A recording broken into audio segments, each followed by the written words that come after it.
in just a few minutes.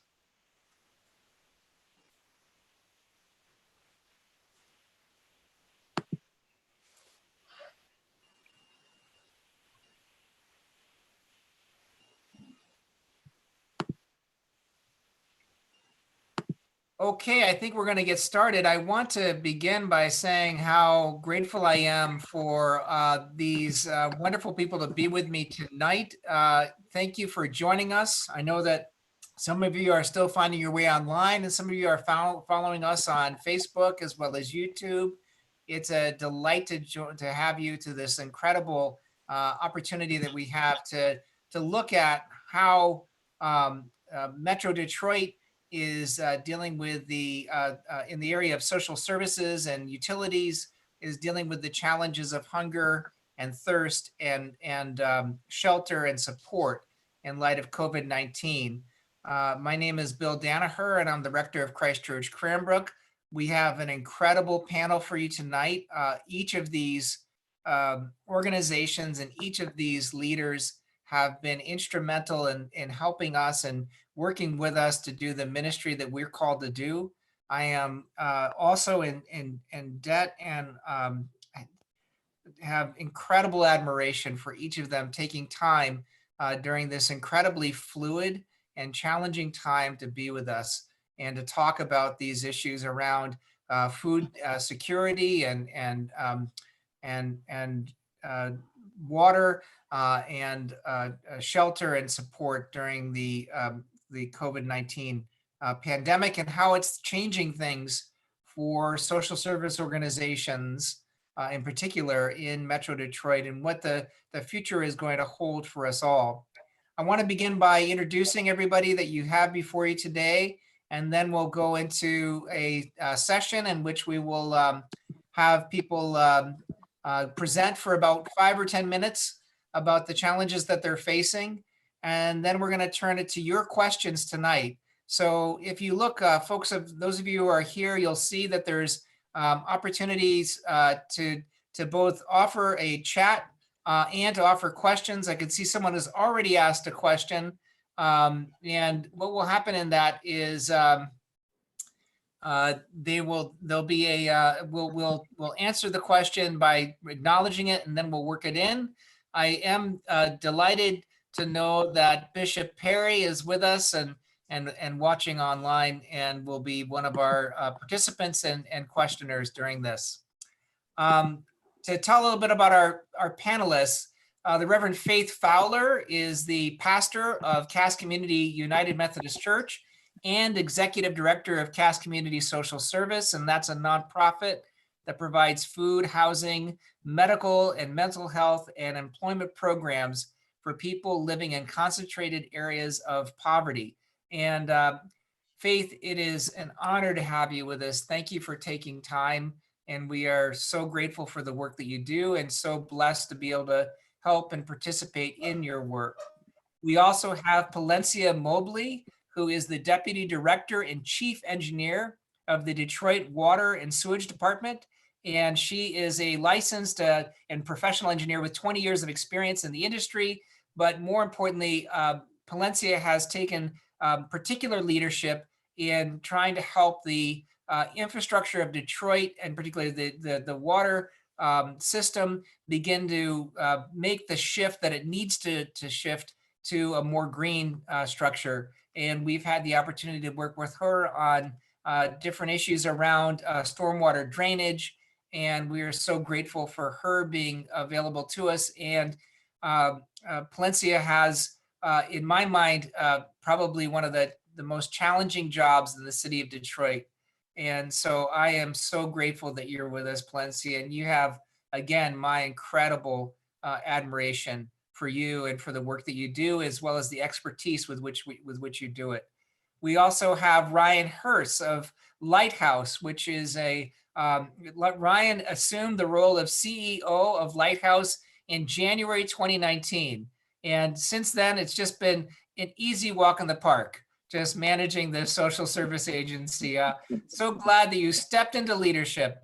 But as I would say, for such a time as this, you have been called by God to lead this incredible organization that works to provide emergency shelter, rental assistance, affordable housing development, supportive service solutions, and crowdfunding technologies to help displaced people getting back on their feet and giving them a renewed sense of purpose. So, Ryan, we've worked with you in several different capacities over the past 30 years at Christ Church Cranbrook.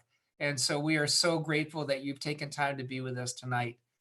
We also have Kirk Mays, who is the CEO of Forgotten Harvest, one of Michigan's top nonprofit organizations. And Forgotten Harvest is probably the nation's premier food rescue organizations and collaborates with more than 800 food donors and more than 250 agency partners to rescue and distribute more than 46 million pounds of nutritious food to Metro Detroit children, families, and seniors each year. And I've had the incredible privilege of working with Forgotten Harvest recently, and I know that Bishop Perry is excited about a fund that is coming to its conclusion to provide a significant contribution to your work, Kirk, and to help Forgotten Harvest provide for food insecurity across Southeast Michigan. And so we're so grateful to have you with us and so grateful for the work you do. And finally, we have Kelly Dobner, who is the Chief Advancement Officer for Samaritas, which is the sixth largest nonprofit health and human service organization in the state. It provides adoption, foster care, family preservation services, refugee resettlement services, affordable housing, and at-home services, as well as residential communities for seniors and persons with disabilities, and serves over 20,000 people each year. Samaritas, which is formerly known as the Lutheran Social Services of Michigan, covers the entire state of Michigan, and I am so grateful for you to be with us. If you can, I am, as a board member of Samaritas, I'm incredibly proud of the work that it does and incredibly honored that Kelly is with us. So thank you for being with us as well. I'm going to try to unmute you, Kelly, because I think there's a bit of, you might be having some technical issues. We're going to hope that you can get those resolved and continue to join us. I want to begin with just a moment of prayer and to take an opportunity to give thanks, not only for the work you all are doing in challenging times, but also to say how just to lift up and place in God's hands everybody that you all serve. For those who are struggling to find food, water, shelter, and support during this time. So in my tradition, I'm going to say the Lord be with you. You don't have to say anything back. It's just the way I do things. But I know that some of the people that are watching us tonight will say, and also with you, and then I'll pray, and then we'll say amen. So the Lord be with you. Let us pray.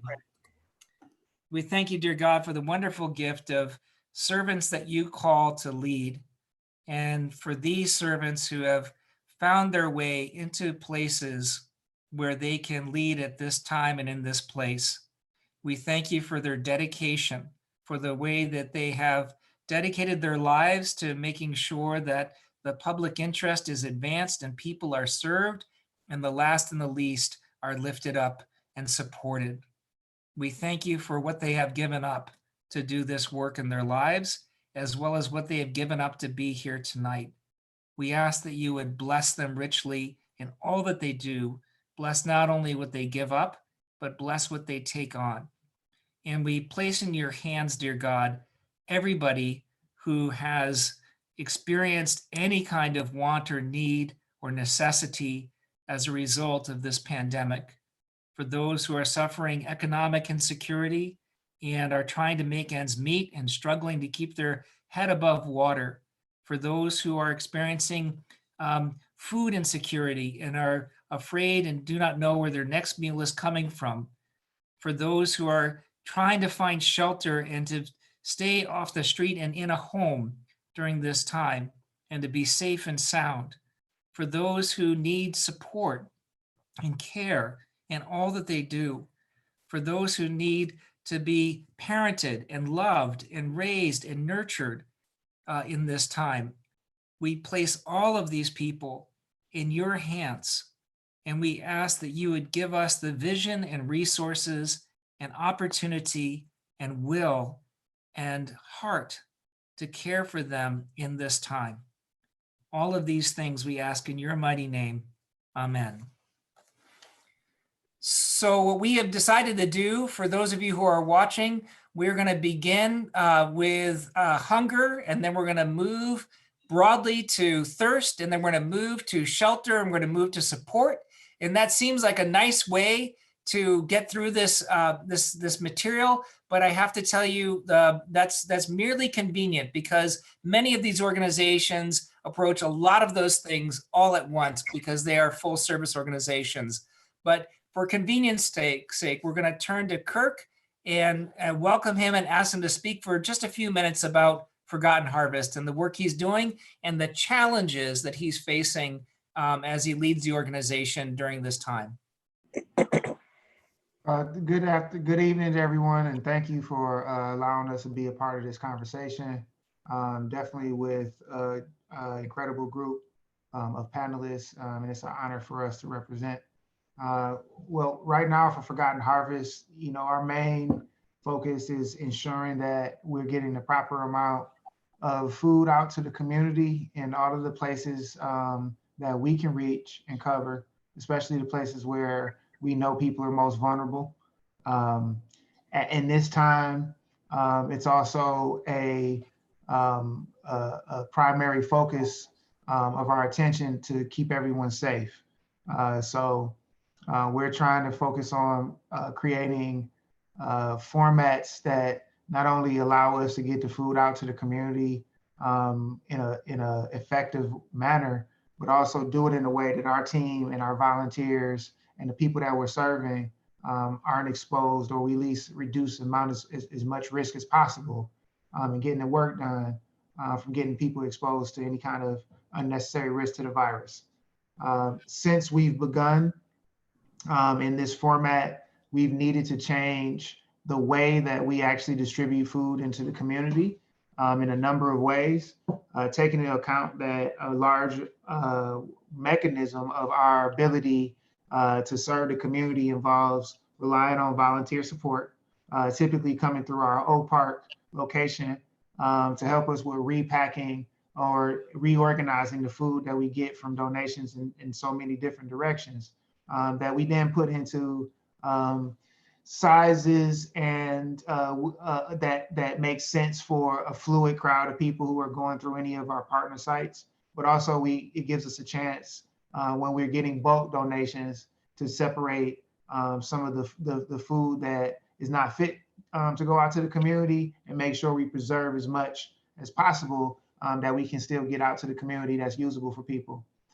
We've had to change a bit in this time where not only did we have to kind of roll with the punches of the fluctuating availability of food during the onset of the crisis and the rush that a lot of the grocery partners and a lot of the food system realized.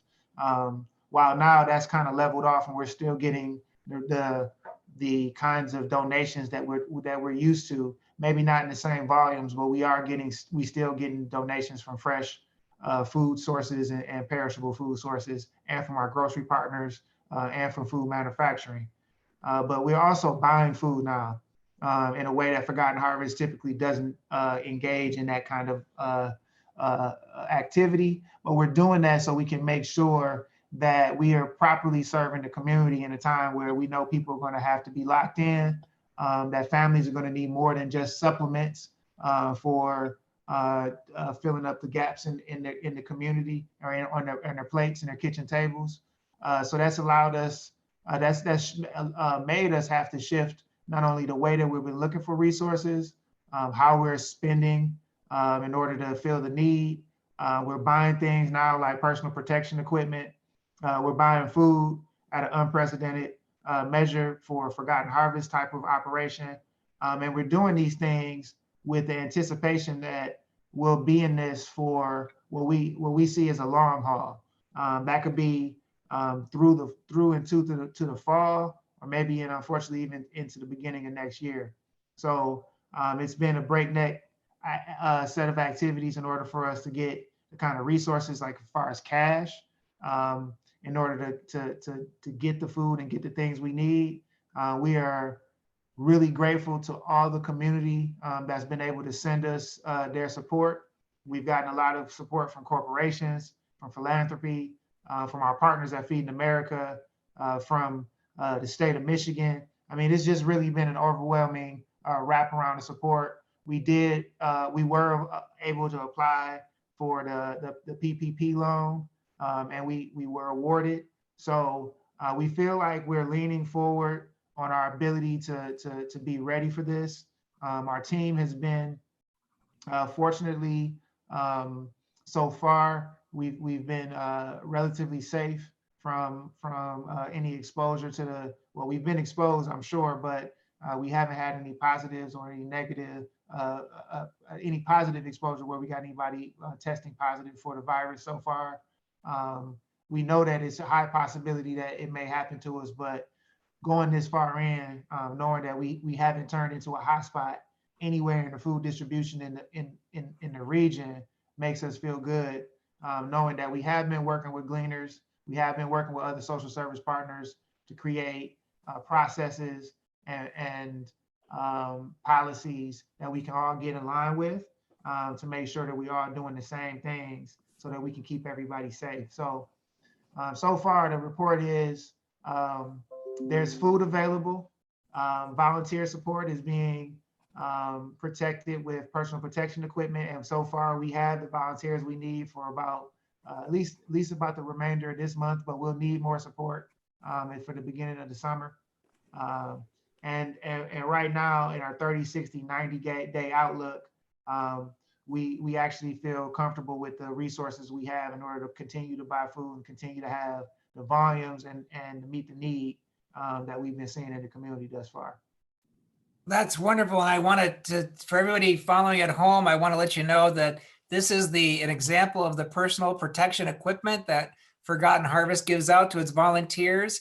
On Monday, April 27th, our church, we're part of the volunteers that work there, and we provided the funding for the distribution that day at one of the distribution centers in Pontiac. We serviced about 600 cars, which meant probably about 1,000 families, 1,000 people. And right now we're in a time in which we don't have the ability to have Eucharist or have the sharing of the body and the blood of Christ through bread and wine, which we have been doing usually because of this pandemic. And I have to say that working with Forgotten Harvest on that Monday was the closest I've come to Eucharist in a long time. It was a profound opportunity for me to share that food with others. And it really was a kind of loaves and fishes moment for me, which for me is one of the images that informs my theology of Eucharist. So I'm so grateful for the work that you're doing. It was extraordinarily well organized. And I'm really excited about the support that you're getting from us and also from Bishop Perry through the special fund that has been established for Forgotten Harvest. So thank you for your work. Before we go on to any further, we're going to go right to Palencia Mobley and for her to give us an update on issues around water in the COVID-19 context. Well, thank you, Father Danaher. I'm glad to be here. And, I thought it was important to really talk to folks and let them know the work that we have been doing in response to COVID-19, specifically with respect to restarting water in Detroit households. So there's often a lot of conversation about, there are thousands of households that don't have water in the city of Detroit. And, oftentimes, some of that information is not always accurate. And so what we found with the Water Restart program, we had about 9,000 accounts that at the end of December 2019, relative to January of 2020, appeared to be in what would be considered water off status, right?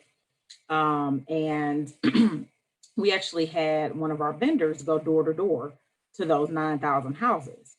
And what they found was almost 70% of those 9,000 properties that were coded in our system as water off actually were vacant or abandoned. The remaining properties of the 9,000, 15% had water. 12% did not respond to the notification. And then about 5% actually enrolled in the water restart plan. And so let me tell you a little bit about the water restart plan. In light of the COVID-19 epidemic, we actually formulated a plan to figure out how to get folks water on. What was going to be the easiest way to try to get folks water on. And so we came up with this concept of they would pay $25 per month during the entire COVID-19 outbreak. And then as the pandemic subsides, they would be enrolled in one of our assistance programs. And so when we finished the door knocking and went through that entire process, we actually restarted water to 1,160 households in the city of Detroit. And, you know, it ended up being a very arduous process. It wasn't simply that we needed to just turn the water on at the property line, what we call the stop box. It wasn't that simple. A lot of the homes did not have adequate plumbing. There were homes that we went in where the best we could do was put in a wash tub, you know, closest in the basement next to the line, the water line that we brought in. There were several properties where we actually had to install water service. And this was a monumental effort that couldn't have been done without the state of Michigan and partnerships with local 98 plumbing contractors.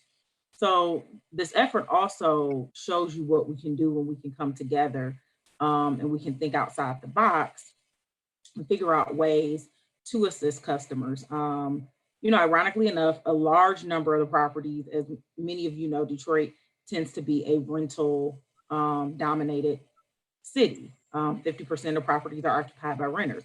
Of course, a significant number of the people who needed to enroll in the water restart plan were rental properties.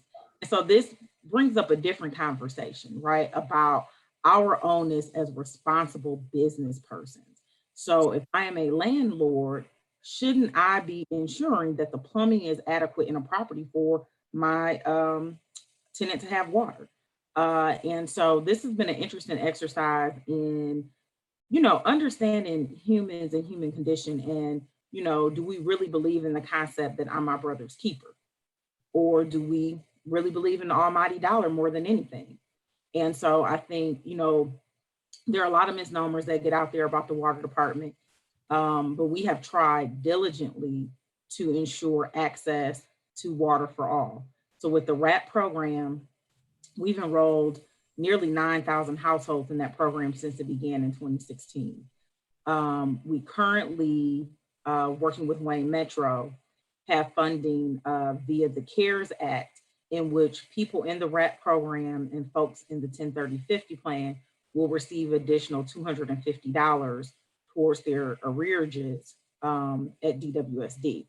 There will also be some funding set aside specifically for those who have significant plumbing repairs, those who need service lines brought into their properties, those who need actual plumbing change outs in the property. And so the work we've been doing has been challenging. I will not say it has not been challenging. We really had to shift and shift a lot of staff over to try to restore water at multiple properties. We, had situations where people thought they were, sharing something on social media saying we were cutting someone's water off, but we were really there validating that the water was on.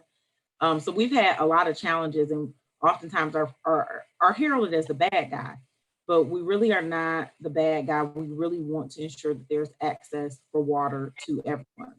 July 1st, the Great Lakes Water Authority Board back in March passed a resolution to increase WRAP funding.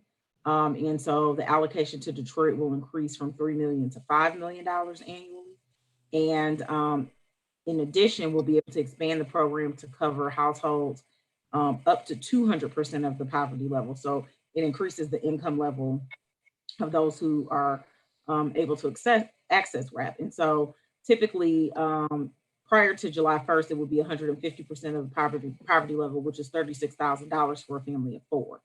And now we'll be at 200% of the poverty level. And there will be some other impacts with that.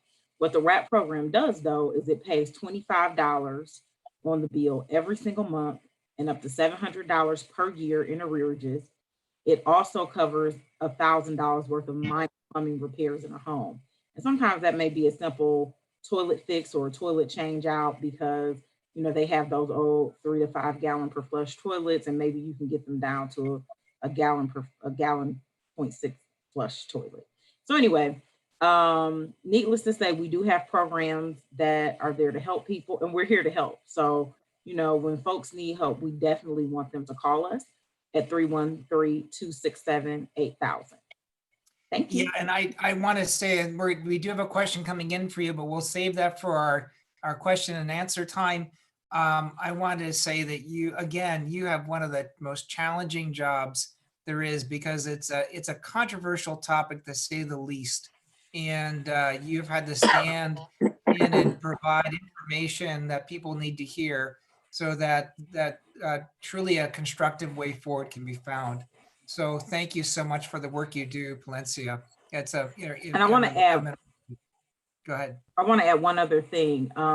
We actually, with the Water Restart Plan, became the model for communities across the country who had interrupted service, who now needed to figure out ways to get the water back on.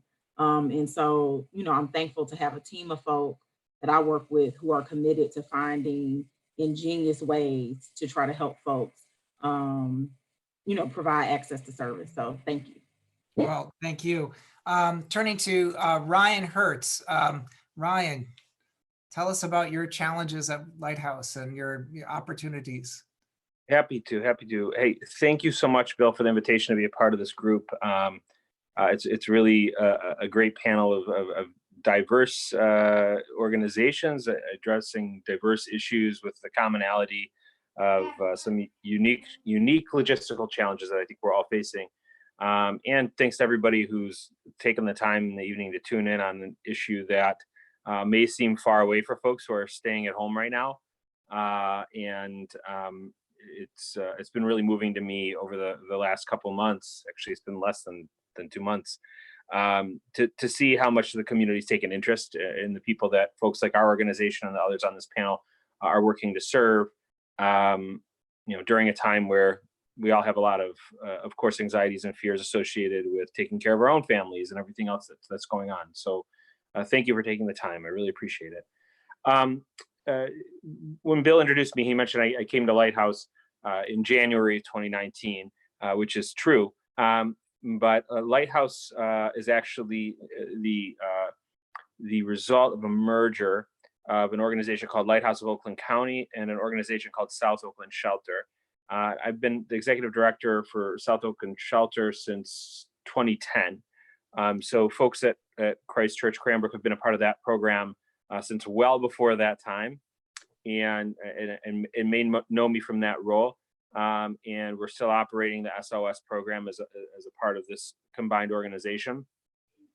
But as a result of this merger that happened last year, which we could not have foreseen how the benefits of what we did last year and the challenges of bringing two organizations together would position us to respond to certain situations today.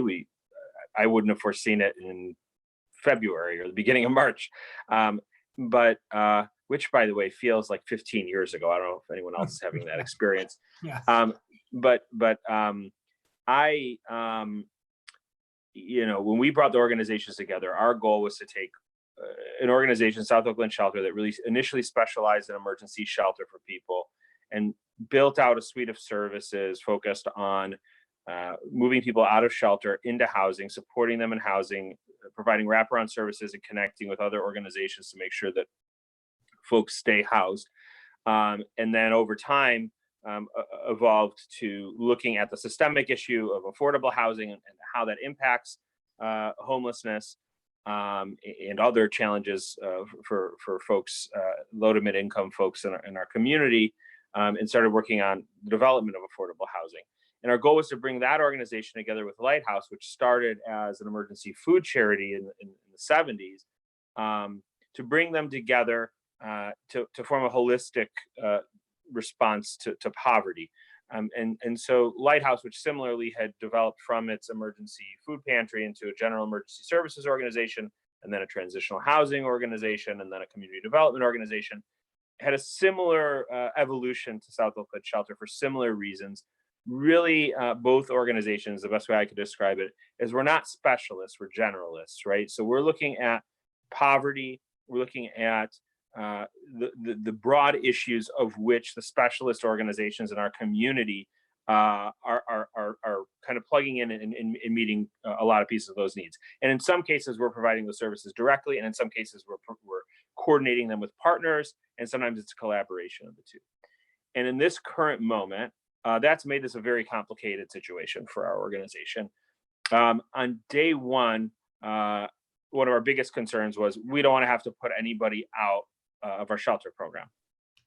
And we knew it was going to be difficult to make sure that could happen while also meeting our number one goal, which was the safety of our clients, the safety of our volunteers, and the safety of our staff. And we were not willing to sacrifice that. So after 35 years of continual rotation of the South Oakland Shelter, moving from church to church to church to the occasional synagogue, back to a church, maybe another synagogue here or there. After 35 years of weekly rotation, Greenfield Presbyterian was the last week, and we didn't even finish the week, where we, for the first time, we had to pause the rotation as a result of this pandemic.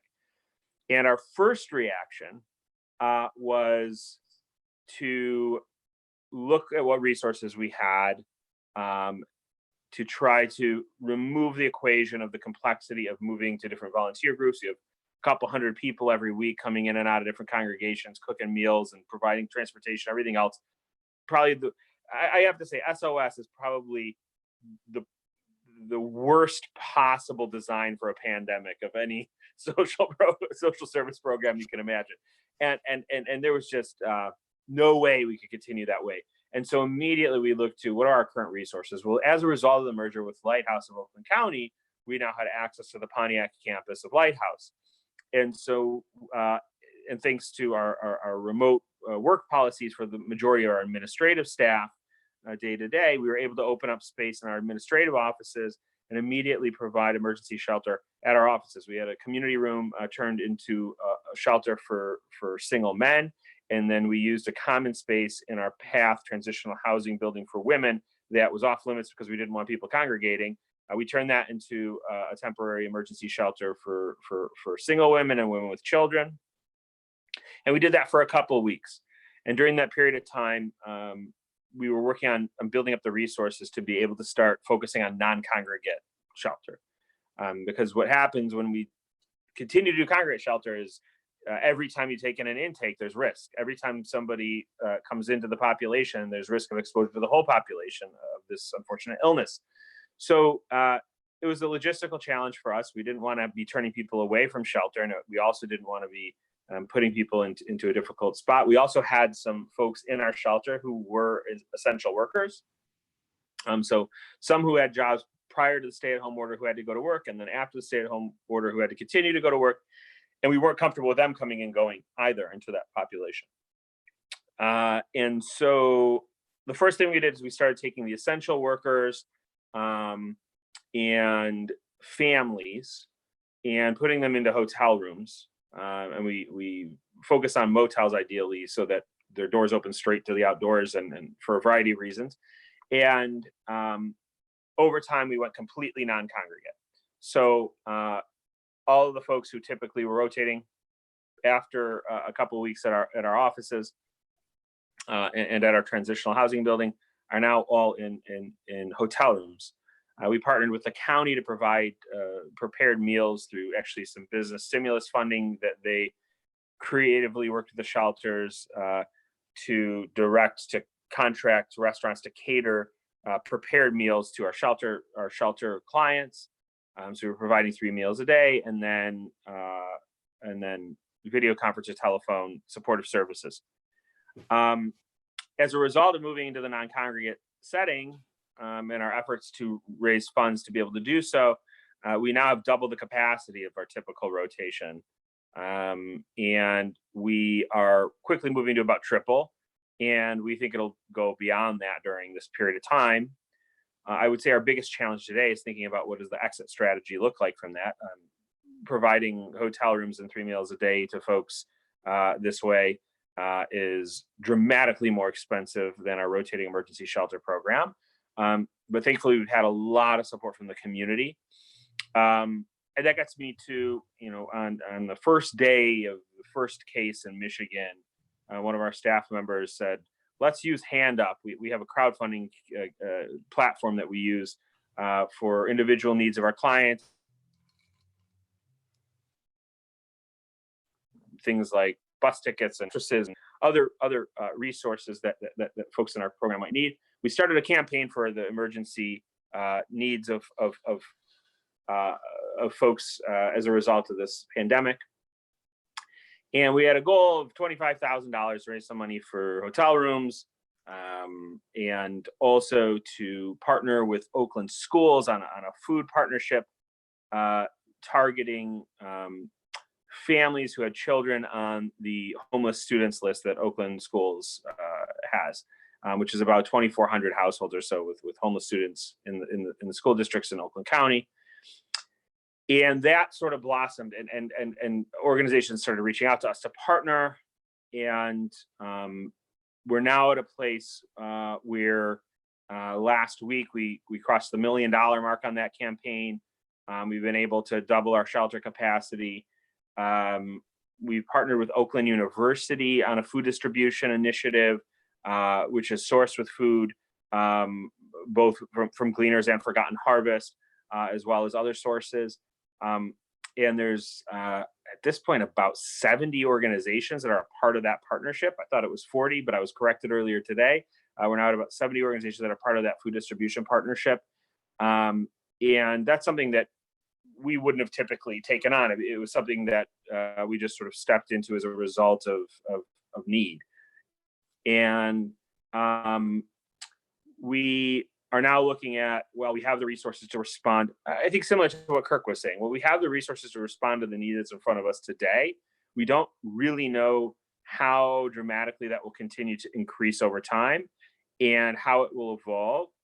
We know that there's a moratorium on evictions, for example, and we know that at a certain point, folks are going to have a lot of rental arrears, and a lot of people haven't been working, and that's why we've seen all this additional need around the food side, and that's all going to suddenly shift back over to the housing side when it's time to pay rents.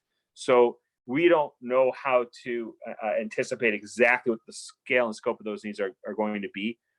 So we're still sort of pedal to the metal on fundraising to make sure that us and our partner organizations are equipped to meet as much of that need as we can, both the needs that continue to emerge today, and so that we're prepared that we don't see a big flood of evictions later in the year or early next year.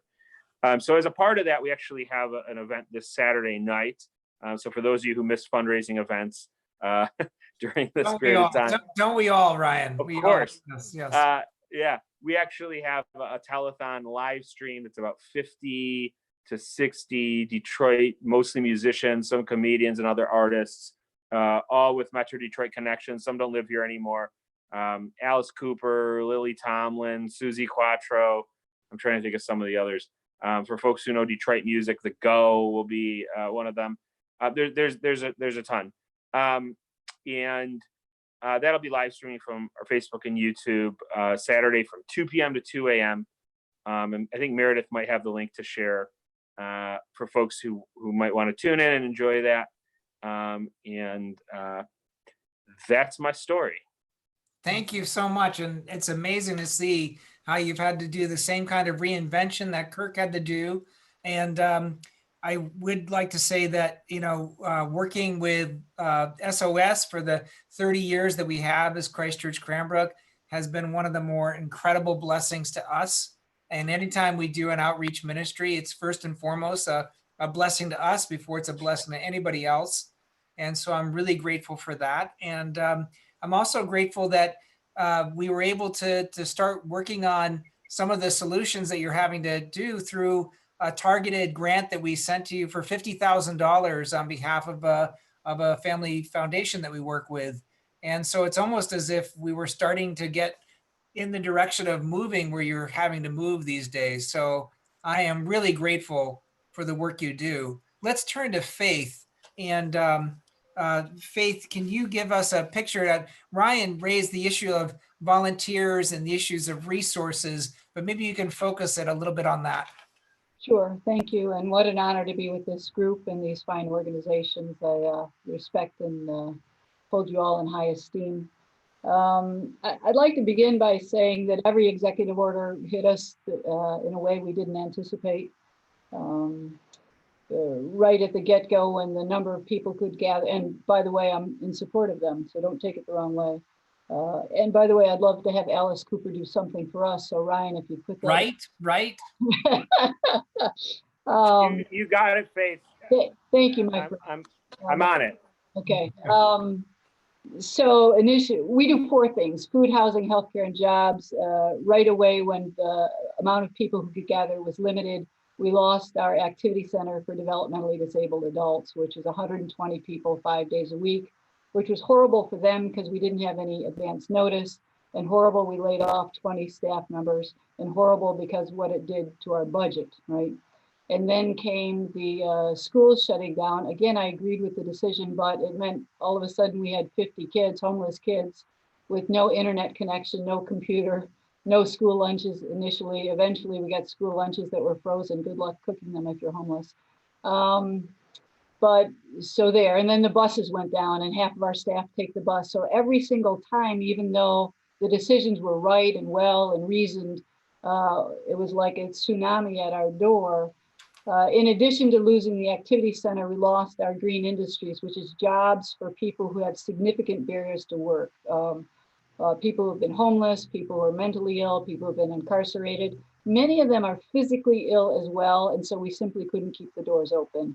If you have AIDS, you don't want to be in a place where you might, get the virus. If you have diabetes, all of them have, in one way or another, compromised health, and so that meant they lost their jobs too, which gave us a whole new focus for some of our food. We do food all the time. We do 700,000 meals a year. Some of it comes, by the way, from Forgotten Harvest, so thank you very much, Kurt. But as we were laying off our own staff, we began asking questions about what if you're quarantined at home, and what if you lost your job, how are you going to eat? And so we began doing groceries to your door, no contact, no questions. You tell us you need it, we're going to bring it, and that has done incredible things to stretch us in terms of who's hungry and who can use that help. But in terms of our homeless, which is really what you asked about, Bill, we run 3 kinds of programs. One is permanent supportive housing for people who, as Ryan mentioned, are ready to be relatively independent, need wraparound services, but can stay indefinitely permanent, right? And then the tiny homes that many people know, it's a home ownership program for poor people, including folks who have been homeless. And then our emergency services. So our rotating shelter, which is modeled after the Oakland County one, by the way, and predates me at Cass, and I've been there 26 years. A warming center and a family shelter. All told, on a given night, we house 300 homeless men, women, and kids. Unless unless it's the polar vortex, or unless it's the blackout, and then we just, I always say, arrest me. I don't care if the fire marshal comes. Don't tell anybody in the city, okay? But basically, we take anyone, anytime, and we deal with the logistics later. So for the winter, this winter, when we were supposed to have 50 in our warming center a night, we had 100 many nights, because it was there or nowhere, right?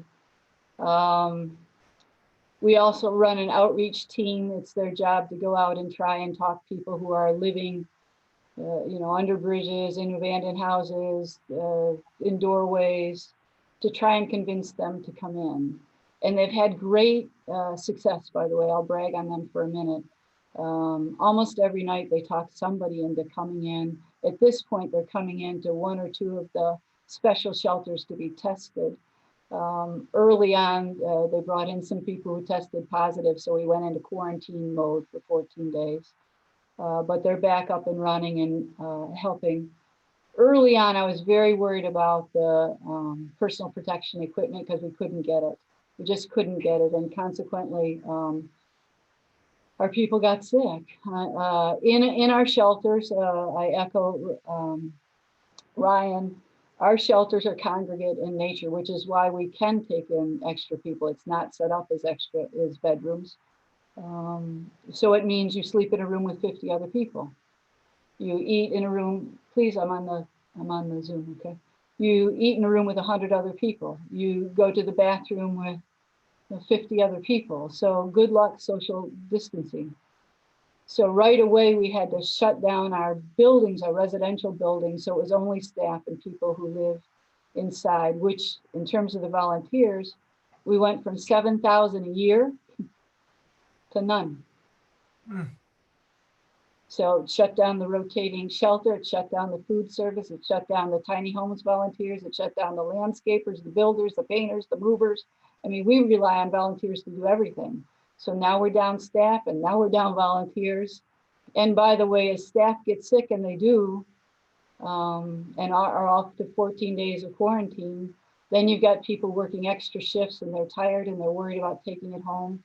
So today, we've had 1 resident die. We've had 3 residents test positive, 4 more that have the symptoms that haven't been tested, 3 staff members who've been quarantined at home. We've had, you know, if you want to talk about what gets me out of bed in the morning, it's my staff. I got somebody on staff, his mother died, he stayed at work and he came back to work the next day and he came back to work the next day. And I know he couldn't go to a funeral or any of that stuff, but when my mother died, I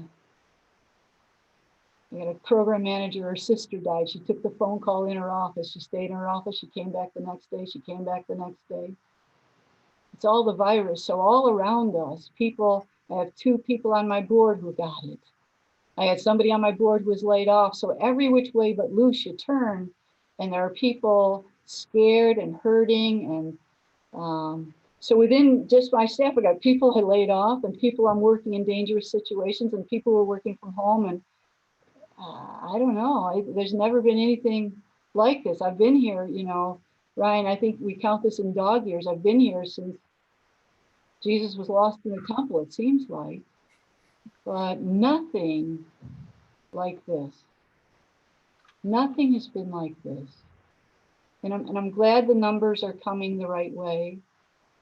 I know what we're experiencing isn't unique, but it's overwhelming.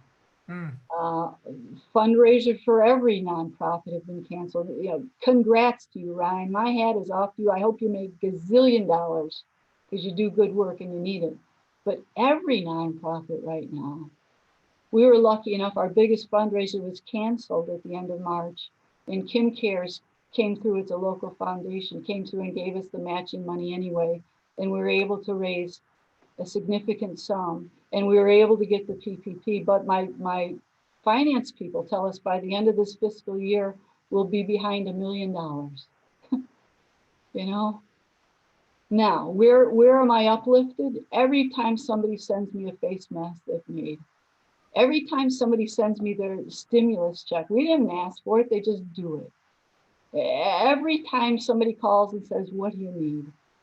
Every time, you know, somebody shares a story, they don't have to do that. Half of them are unemployed themselves. Half of them have sick relatives themselves. This isn't just hitting one community. It's hitting the whole damn country, the whole world. And so when people step out and they do both heroic things and generous things, you should just stop and thank God. Because they don't have to, but they have been. And I bet you they'll continue doing so. And it makes all the difference on days that you're tired, where you wonder if the volunteers are ever going to come back, if the funding is ever going to come back. What are we going to do with all those extra people in the long run? all those developmentally disabled people sitting at home wondering if they're ever coming back. I don't know.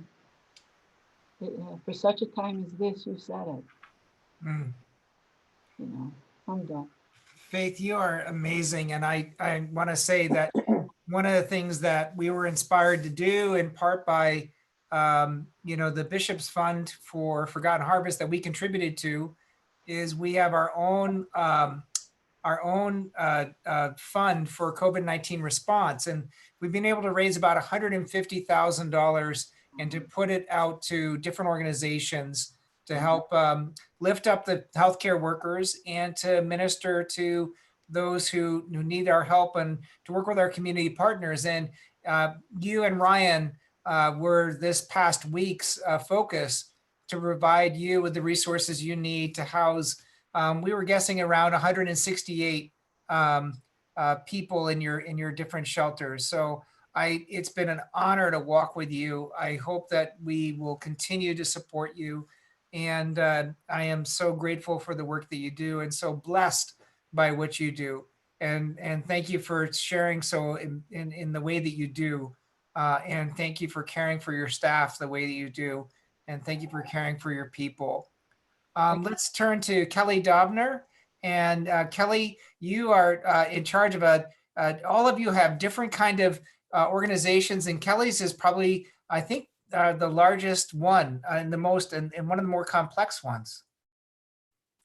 Yeah, thank you. And, I echo the same sentiments as everybody's expressed here. It's a true honor to be amongst all of you on this panel and sharing similar stories and resources and best practices. This is much to what you were saying, Faith. This is something I never thought I'd see in my lifetime, but through it all, I have seen people do some really amazing things. That is what motivates me every day. It's in the unexpected places that get me the most, from people that are suffering much worse than I am in that moment, and much more. And it's just been, as a people, to see a people serve as a people has just been inspiring. And you talk about how complex Samaritas is, and it's a very complex organization. We serve up to 20,000 people across the state every year. We're in a variety of different services, from food delivery to homeless shelters to senior care to foster care, adoption, family preservation, behavioral health, substance use disorders, and refugee services. And while we're big, the harder you fall sometimes. And we've certainly experienced that through this crisis, and will continue to, because one of the things, I'm focusing here tonight on this panel is talking about shelter and support. And that is truly what Samaritas has always been about. It's about creating homes for people. Now, it looks very different depending on who you are and your background and where you're going. And it's been a privilege and honor to serve Samaritas for the 3 years that I've been there so far, in meeting those challenges. And I'll tell you, COVID has presented some significant challenges in being able to accomplish those dreams for folks, and certainly the goals that they had. Immediately, with the contact list services, or all of our services are so reliant on that face-to-face contact. And so when that went away, it provided some unique challenges. But one of the things that we remind ourselves constantly is that COVID's here, but it doesn't stop our work. It can't stop. And so while it looks a little bit differently than it normally does, it does continue. And so, I'll talk about a couple of key areas that fall into that shelter and support service area. We offer behavioral health services, and we're conducting dozens of trauma assessments every week, and we couldn't do that anymore. And so these kids that are coming into care and so desperately need those services are falling to the wayside. So we're working on a pilot right now and trying to gather data and inform policy, so we can have some of those services be covered and they're therefore allowed to be delivered using telehealth. It's so important. It can be done. It's being done, but it's not being done wide enough. And if we can find the resources to help us with, the tablets that we need and the software that we need, and be able to collect that data and show the state and show the insurance providers that this is something that can't wait because COVID's here. That's something that we're very excited and committed to. Our shelter, we're one of the only shelters, right, that keeps families together right now. And we have 45 kids living in our shelter with their parents. And we've got about 170 some people living in our shelter right now. And they have to shelter in place. And so much like Faith and Ryan, some of the things you were talking about, they're small things, or they seem like small things in this monumental pandemic that we're in. But can you imagine living in a 10 by 10 room with a family of 4 up to 10 people at a time, with no television, no other resources for some kind of just a release from what's happening in your world. And so we've been able to work with the community to bring TVs and hotspots, because we're in a very old building with cinder block that doesn't have a lot of receptive, they can't receive the signal. And we've been able to get Chromebooks so kids can continue their education, because that's something significant with that many kids living in that care. And, that's something that's really important too, and something I'm just so grateful for this community. And I talked about coming together as a people like all of you and great folks of Christ Church Cranbrook, and certainly our wonderful foundation and corporate partners and individuals that come together in collaboration. Because if that wasn't important before COVID, it's certainly important now. And that's how we've been able to get done some of the things that we've been able to get done. I don't know how we do it otherwise. Some of the other things that we offer that have been hit the hardest is our affordable living communities. We have 15 across the state that serve people with disabilities, largely seniors and families as well. And those communities, while they're an apartment type setting, they don't have transportation. They're the communities that are losing their jobs. They can't get out and get their own food. So setting up emergency food pantries that we can keep going after this crisis, so they're not having to leave their communities to get the basic needs that they need to survive. That's been imperative. Senior living is a huge part of what we offer in services, and I call it the second front line. Our hospital systems are incredibly critical to this and play a significant role. But what I'm excited about is the rhetoric changing around skilled nursing facilities and rehab centers, recognizing that so many cases are in those centers as well. And while they received a lot of negative press at the beginning of this, like I said, I'm excited to see that we're starting to recognize that we need PPE just as much as the hospitals. We need that support. Much like Faith, you were talking about not being able to get PPE. I mean, it was unbelievable what we had to do to get what we got when we got it. And we're not close to what we still need, to this day. We've had some generous donations around it, and thank God that we did. I pray every day for that continued help, because it's imperative, because it's a bit of a congregate setting, right? And so it's so easily spread. Father Bill, we were talking about that earlier. How fast that can spread through there. And so those infectious controls are so imperative, and PPE plays a huge role in that. And our staff has been just unbelievable. We've had the least amount of call-offs, more doubles and work back to back than you can ever imagine, because they're so committed to the people in our care. And we have 1,000 frontline staff workers across the organization. I've never seen anything like it. And it's a complete honor to work with each and every one of them. And I'll tell you, because our organization is so big, we don't qualify for any of the CARES Act funding at all. So, we're working to advocate for that. Like I said, just because we're big doesn't mean that matters. We just fall that much harder. And so that's important to change that conversation with our Congress as well, to support that. And the last big area is our foster care kids. They've already experienced so much trauma being separated from their parents, and now they're living in a foster situation where visits with their birth parents are not possible. And so being able to work with our community partners to provide a couple hundred iPads to the birth parents, to the kids, and certainly to our caseworkers, so they don't experience that secondary trauma of abandonment of where's my mom and dad during this, because we can't connect in the same way, and having to just get very creative to still offer home visits and orientations and licensing foster parents, because right now, while kids are sheltering in their home, we know that that's not the safest place for people to be, for kids to be. And without having those reporters of teachers and coaches and neighbors to identify potential abuse and neglect where CPS gets involved and kids can enter into our care, that's a big problem.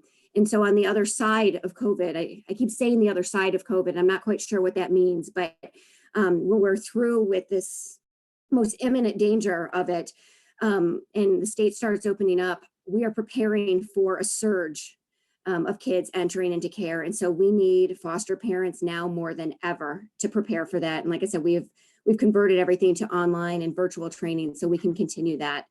So it's a significant problem, and the organization is looking at a multi-million-dollar loss at the end of this due to lost revenue for services and COVID-related expenses.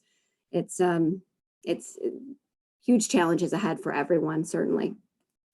Thank you so much. And Kelly, I really appreciate the window that you've opened into that. And, you know, I'm incredibly proud to be on the board of Samaritas and have you summarize those things. And yes, just to underscore for people that even though Shake Shack could get a SBA loan, actually Samaritas did not qualify. And I just find that unbelievable. So thank you so much for the work you're doing day in and day out. We're going to go to questions now, and we're just going to, I think the only way to do this is as they've come in. And so, and actually one came in while Palencia was presenting, and it's a question that I'm just going to state exactly as it came to me, so I can understand, which is how many homes that were inhabited originally had no water service. I think that's a question for clarification. So what I can say is of the 9,000 homes that we visited, approximately 70% of those properties were vacant or abandoned. Approximately 15% of that 9,000 was inhabited and they had water service. Another 12% did not respond to the inquiry where we left door knockers and door tags. And 5% of that 9,000 appeared to be occupied homes that did not have water service. And so there were 5% would be about 450, give or take. So about 450, 460 properties did not have water service. Yeah, and of course, just to say to you, I mean, I think this part of the question was, you know, did people abandon the houses when the water was shut off or something like that? And there's just no way you could know that from your vantage point. Yeah, there's no way for us to know that. I mean, the bottom line is Detroit is an extremely transient city. You cannot track people from property to property to property.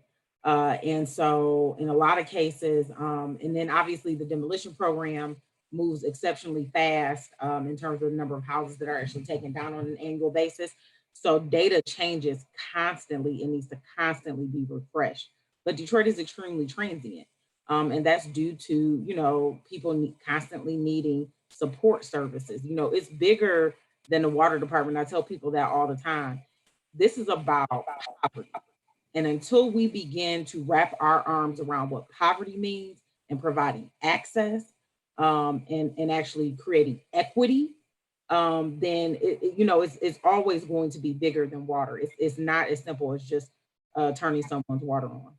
Thank you so much. I really appreciate what you just said there, because that's actually opening it up to the complexity of the problem. And I think so often people take refuge in a very simplistic analysis that is provided and don't realize the amount of investment that actually needs to occur and the kind of slow, careful work that needs to be done to actually make things different for people. I want to go to the next question, which is I don't think we can hear. I'll ask you all to kind of do your own internal barometer as to when to, how to answer this. And if you can't answer it quickly, what do you anticipate the challenges your clients will face once the shelter at home is lifted? If you could just name that with a sentence, what would those be? Rent and rent arrears would probably be one of the biggest ones I'm most worried about, whether they're our current clients or very likely our future clients. I think that's a big one. I think a lot of trauma as well as a result of all of this and mental health challenges. Yeah. How about you, Kirk and Faith and Kelly?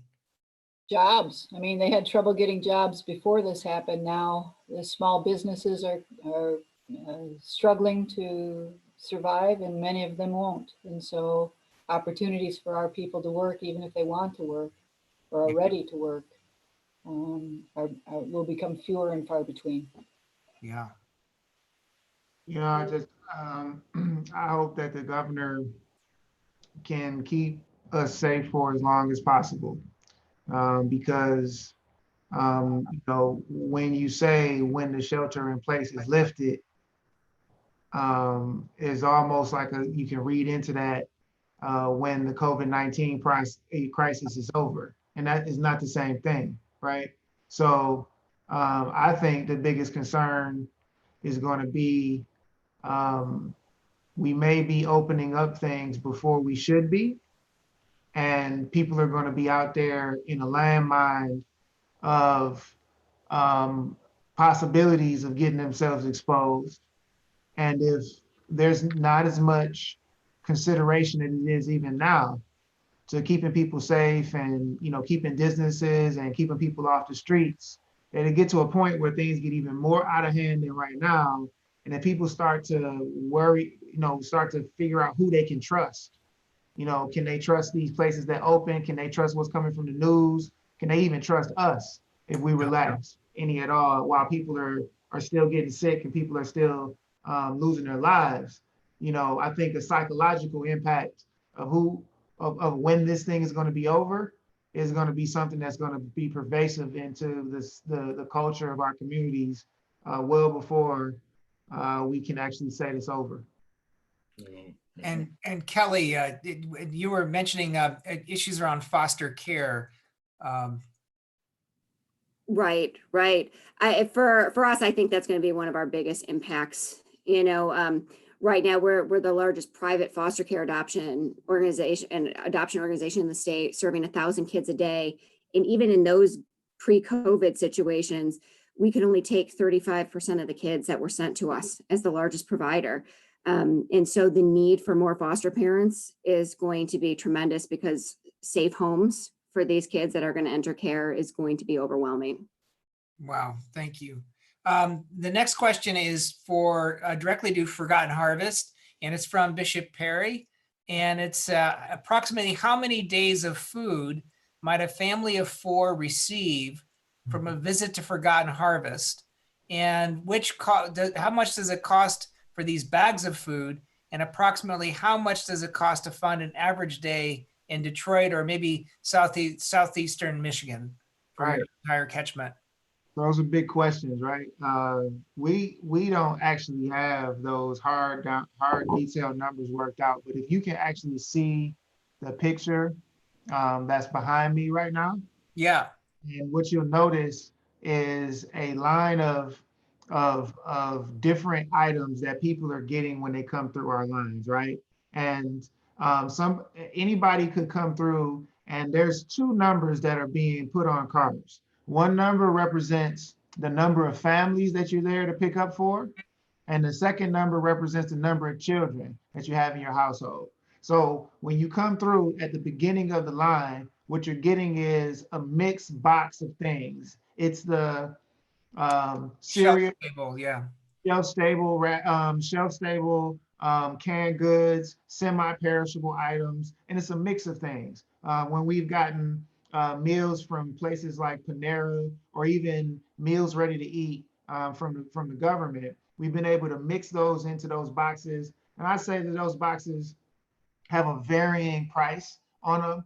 because there's so many different things and they're sourced from so many different places, you know, the boxes are going probably anywhere from $15 to $25 to $30, depending on what kind of items we actually get into the box. But once you get a box from a Forgotten Harvest distribution, that's just the beginning of it. From there, we're giving people full accoutrements of groceries. So if you see the oranges that are there, you're not just getting a handful of oranges, you're getting a bag of oranges, a whole 5-pound bag of potatoes. You get a whole bunch of cucumbers here. The next thing would be ready-made milk. Not milk, eggs. So you'd be getting probably about 2 weeks worth of eggs.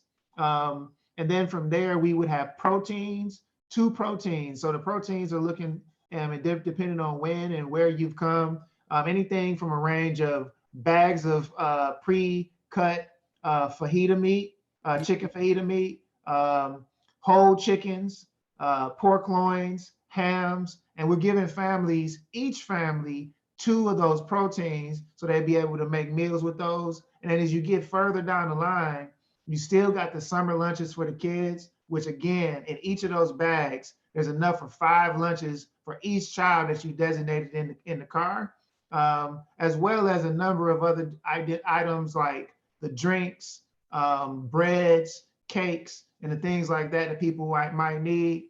And as we've been able to get our hands on supplies, we've also been able to give away baby food and formula as well. So in truth, when people go through a Forgotten Harvest line, it's looking more like about 100 to 200 pounds of groceries. So it kind of depends on how far you can take a bag of onions and that kind of stuff and potatoes for a family of 4. I can tell you that we're giving enough food for a family that you're not having to worry about food for the next few days for sure. And if you say you're coming for 3 or 4 or 5 people, as long as you got or families or households, as long as you got the room in the car, we're filling you up so everybody gets what they need. Thank you so much. That's a great answer. And that accords with my experience of the organization. As far as numbers, Father, if I could just delve into that, Sure. As I said, we don't have it worked out to the final number, but to be for transparency and to give everybody an idea. Forgotten Harvest, typically in our normal operation, it takes about $8.5 to $9 million for us to do what we do, all of them. All right, so that means that on a regular basis, we're about a $750,000 a month organization. Since this whole thing has started, we've noticed that we've had to spend about an additional $750,000, a lot of that money going towards purchasing food. So right now we're at what we would call a burn rate of about $1.5 million per month. That's an additional $750,000 over what we currently would be spending. But a lot of that would be attributed in March and April to a lot of things we had to do to actually ramp up to where we are. We anticipate as we go forward that our burn rate is going to be somewhere total about $1.2 million per month. So if you break that down at a 30-day and all that kind of stuff, and I would give you an average number because we're trying to universalize how we're dealing with the community, we're talking about somewhere around $35,000 to $4,000, maybe about $5,000 per site in order to serve 700 plus families in our community, and all that food is given away for free. Thank you so much. That is amazing work. And to keep going to the questions, I would like to direct this to particularly Faith and Ryan. The question that is raised is a lot of people who come in for assistance the person is surmising that they have low morale and are at a low point in their lives. And are there any programs by way of assistance with spiritual development, getting them involved in community, building integrity, and giving them voice? And what I can say from my experience with SOS, one of the things that I think we did do well through the emergency shelter program is the different congregations that would have the kind of deep involvement in the lives of the guests who are with us often did do classes on meditation and prayer, provided incredible spiritual support. And I don't know much about the kinds of support in the housing that's provided at at CAS, Faith. So could you both speak about a little bit about that? Well, one thing I want to share is that's all true about our rotating shelter program, and our other housing. We have housing programs that are scattered site where people are really only interacting with a supportive services person. We have some that are more congregate, like our transit. Well, I wouldn't call it congregate, but we have apartment buildings for transitional housing where there's more of a sense of community. There's kind of a spectrum depending on the person's situation, and there's a lot of client choice in terms of where they choose to be. But in regards to the emergency shelter, people coming to us right now in this current situation, I've been blown away with the spirits and morale of the people that are homeless people that we're providing emergency shelter to. Right at the beginning of this situation, we had 2 staff positive cases the same week as the first positive case in Michigan. And we ended up, because it was so early and it wasn't entirely clear how socially distanced folks were during the early part when they were non-symptomatic, we ended up having to quarantine 22 staff members as a result of contact with those 2 staff members over the period of time where they may have been contagious. Thankfully, none of them became sick. So apparently our social distancing and hygiene practices and everything have been effective. But during that period of time, the staff had a lot of fear, a lot of grave concern. We moved the whole shelter into the office environment. It's a completely different environment. And the clients were tremendously flexible and appreciative and open to that reality, which was very astonishing to me, given how much more difficult their lives are at this moment than many others. But in reflection, I mean, the reality is that everyone we serve is in crisis when we're serving them before all of this, right? We already didn't have enough resources to serve people. We already had so much need in the community. And these are people that were experiencing crisis prior to the pandemic. Of course, the pandemic's created situations that are indescribable in terms of the depth of grief that people have experienced, the trauma that people have experienced. But a lot of the people we serve are extremely resilient people. And I'll just say that I've just been extremely moved by the way that people have been able to manage that, especially in the shelter program. That's amazing. Faith, what can you add?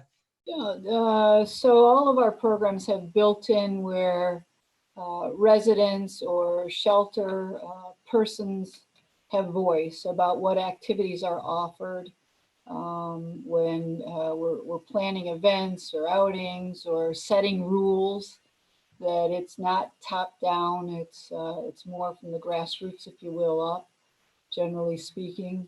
In terms of spiritual resources, there are options made available. It's never mandated. I don't believe you can mandate faith of any kind.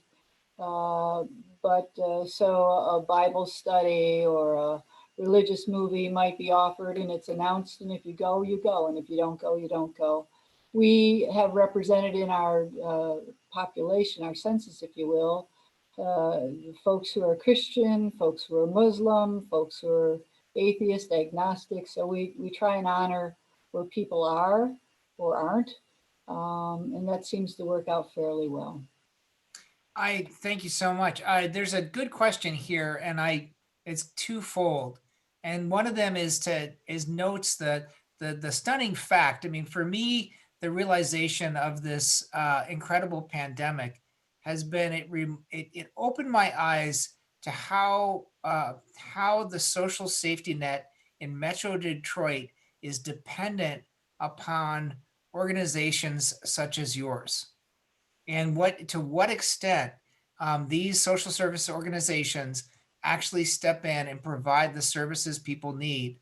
And so the question, and the question is this: what can we do to gather faith leaders to both support the nonprofit social safety net and modify for the long-term public sector commitment to this space that has been, quote unquote, outsourced?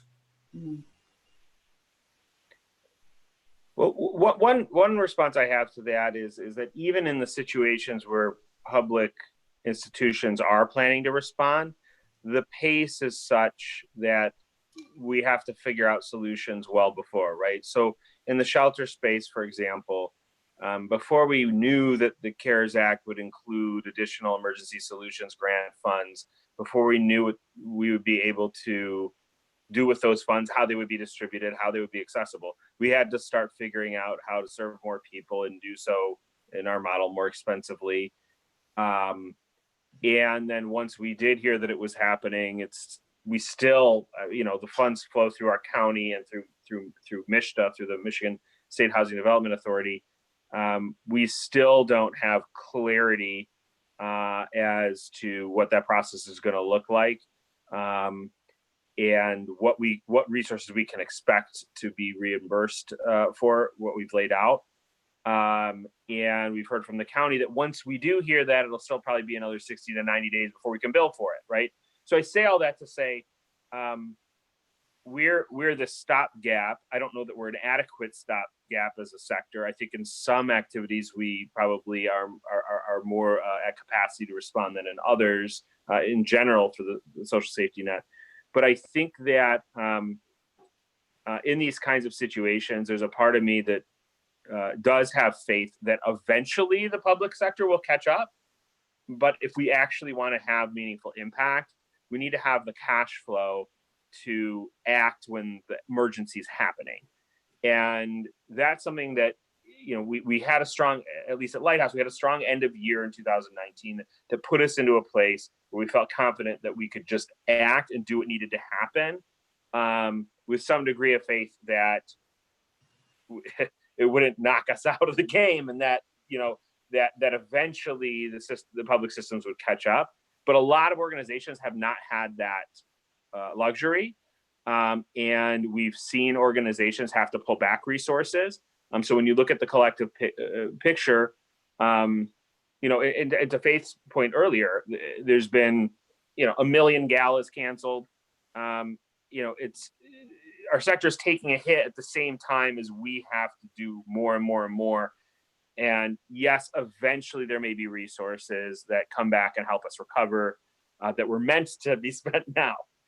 So I would just say if there's a place to advocate, it would not necessarily. I don't necessarily expect public resources to move faster. I think it's figuring out how to support organizations, even if it's temporarily, to be able to respond in the moment when the needs present themselves, so that we can get there and survive to be able to do so. So I'd add to that, obviously finances is a big part of this puzzle that we need to address during and after the pandemic. I think the other thing for faith communities is to start really asking some of the justice questions. Some of the things that surprised people as we went through this about race and healthcare and education and transportation and employment, all those things. I mean, what the pandemic did is it gave us a microscope to look at some of those things that we tend to ignore. And yet, as most communities of faith have a justice mandate. And so I'd love to see that be a part of the some good things, some innovative things come out of terrible crisis situations. It's that moment now for us to be asking about those bigger questions that I believe the faith community not only can address, but must address. That is such a beautiful way of saying it, Faith, because I do think these justice questions need to be addressed. And I think the fact that we haven't addressed them is to our shame. And one of the things that, and this anticipates other questions that have come our way in terms of how do you dismantle the underlying themes and systems of inequity and all of the things that we're talking about. We are moving towards the end of our time. But what I would like to say is that, from my perspective, what needs to happen is we need to see ourselves as whole people again. We need to see that that our lives are bound up in one another again. And you know, when you look at other major historical events where many different groups of people are affected by things, a little bit like the Battle of Britain, for example, where everybody from every class and every walk of life had to shelter together in subway tubes and things like that. That out of that that collected sacrifice came things like the British healthcare system. And so the hope that I have is that this will actually develop public in a public policy way some sense of ourselves as a whole people, because this pandemic seemed to hit us at the exact wrong time when we seem to be least understanding of one another, least involved in one another's lives, and in fact, not very curious about each other anymore. And so I think this gives us a chance to think about people that we tend not to think about, and to involve ourselves in their lives. And the one thing that we are going to do as a church is we're going to be working with a platform that Lighthouse has, which is called Hand Up, which is a crowdsourcing platform. And what we hope to do is share this platform with everyone who wants to be in a faith community that wants to lift up individuals who have been who have lost their lives to this pandemic. And by placing a picture of the person who is lost, by talking about their needs, talking about the society, the group that they lived with, the family they had, the work that they did, and to mourn as well as meet their needs as best we can, is one of the ways in which we might start to build that whole. Because it's when we start to mourn for each other and when we start to see the faces of the people who have been lost. When we see the bus driver, for example, who was, you know, someone coughed on him and 4 days later, he after posting something on social media, he passes away from the disease. This kind of sacrifice that he did to serve the common good, this kind of work he did to preserve his community and to serve his city. It's my hope that that kind of collective mourning will actually bind us together as it has in the past. So I want to end tonight by asking you each to identify one thing that gives you hope. And we'll go as we came. We'll start with Kirk, we'll go to Palencia, and then Ryan, Faith, and Kelly. My faith gives me hope. I just believe. I believe in good and I believe in people. Beautiful. The thing that gives me hope is that this pandemic has really shed a light on one simple thing. We're all human. And I'm very hopeful that we will begin to appreciate the beauty that we share in just simply being human beings and understand the need for equity in this country. Beautiful. I would say the thing that gives me hope right now is that since this tragedy started, nobody says no anymore when we ask for help. And I can't keep up with the volume of people coming to us asking how they can help. And I've never experienced anything like that before. And I've been serving homeless people almost my whole career. And in that time, I've felt that I'm serving a stigmatized population who is extremely deprioritized by the general public. And for some reason right now, I'm feeling the opposite. And that doesn't necessarily mean that it's sustainable or anything like that, but it gives me hope about what's in people and what the potential that people have. Very nice.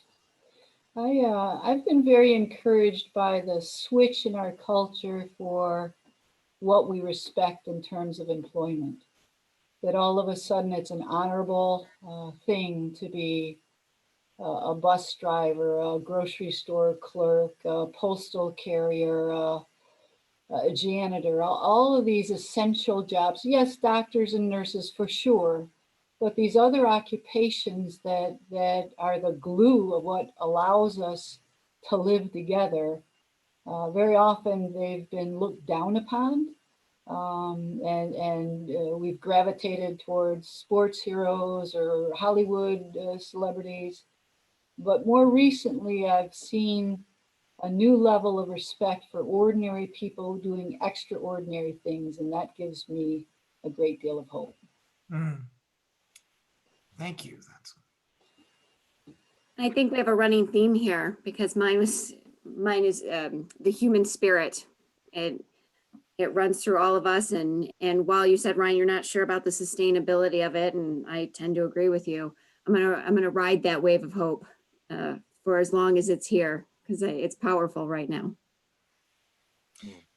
I'm so grateful to you all, and I'm so grateful for the hope that each of you has given me tonight. And you know, one of the things that I've discovered is that when getting to know each of you as I have, you all are incredibly centered human beings who are constantly problem solving, and you are more entrepreneurial than anybody I've ever met. And you get up every day. Oh, we didn't do you, Palencia. No, we did Palencia. Sorry, you flashed in out. I had a little panic there. Yes, you're always screwing with me.